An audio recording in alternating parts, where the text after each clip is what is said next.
প্রত্যেক দিন সকালবেলা প্রত্যেকটা বান্দার ঘরের দোয়ারের সামনে রহমানের পক্ষ থেকে রহমতের ফেরেশতা রহমত নিয়ে আসে।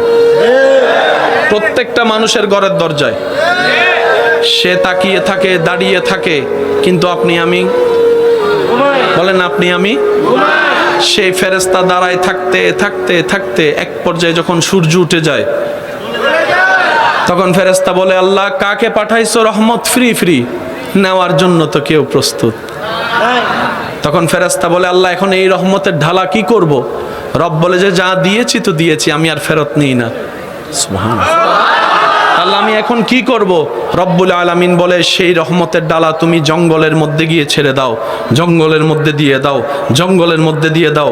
এবার বুঝতে পেরেছেন, যত্ন নেওয়ার মতো কোনো মানুষ না থাকার পরও জঙ্গলে এত গাছ কোত্থেকে আসলো, এত গাছে ফল কোত্থেকে ধরলো? আপনি আমি সার দিয়েও এত ফল ফলাইতে পারি না, সার দিয়ে এত ফল ফলাইতে পারি না। জঙ্গলের মধ্যে গাছের মধ্যে আল্লাহ প্রদত্ত যত ফল চলে আসে। সুবহানাল্লাহ। এই রহমত পাওয়ার জন্য নামাজের দরকার।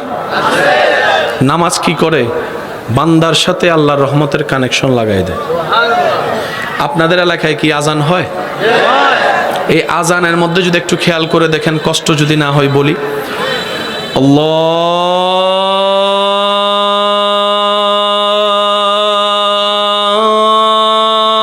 আল্লাহু আকবার, আল্লাহু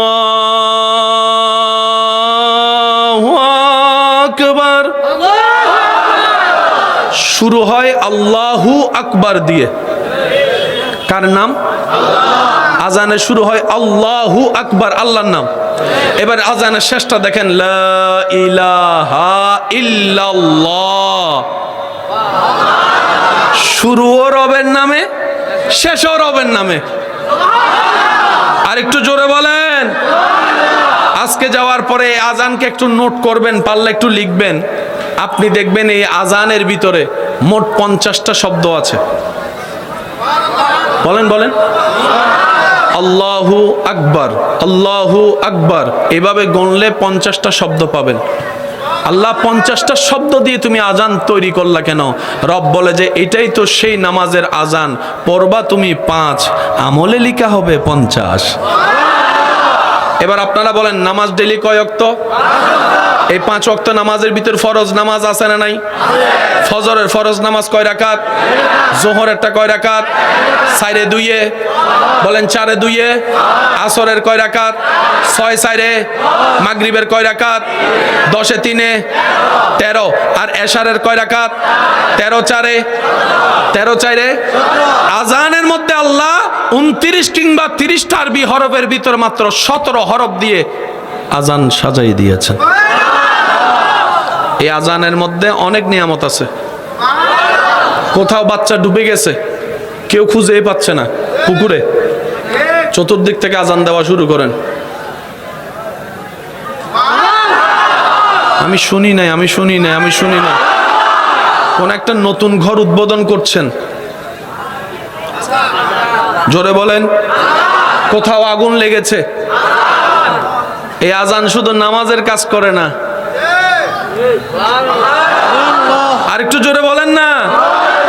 ব্যর্থতা আমাদের, আমরা গাদা, আমরা অনুপযুক্ত, আমরা নিয়ামত নিতেই জানি না, রব নিয়ামত দিতে প্রস্তুত। বলেন ঠিক কিনা? সরদম প্রস্তুত তিনি।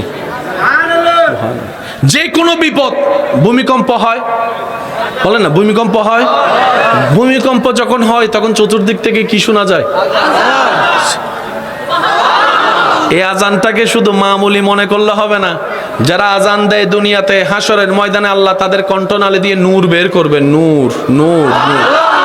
সবাই দেখে বুঝতে পারবে উনি সেই ব্যক্তি যে দুনিয়াতে আজান দিয়ে দিয়ে রবের নামের অ্যালাউন্স করেছিল। সুবহানাল্লাহ।